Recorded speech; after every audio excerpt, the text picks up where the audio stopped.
Hello everyone, in this video I'll be explaining how in Sparkflows you can read a data from the ADLS, the Azure Data Lake Storage.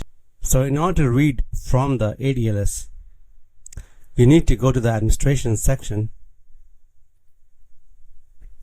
configuration, and then navigate to the Azure tab.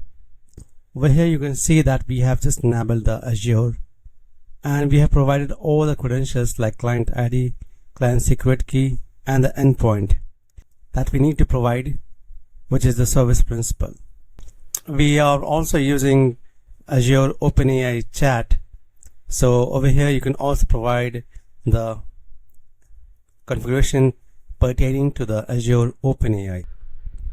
Now to get all these information from the Azure, you need to first navigate to the Azure portal, search for Azure ADLS,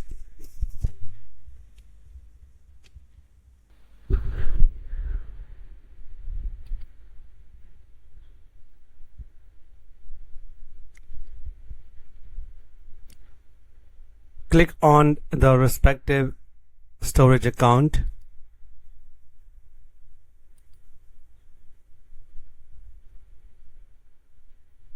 go to the containers,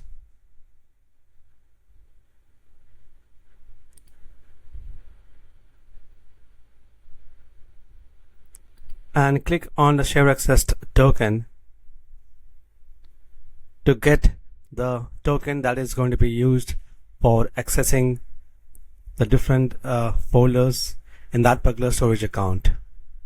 So you need to feed all this information in the Azure sections of the administration configuration.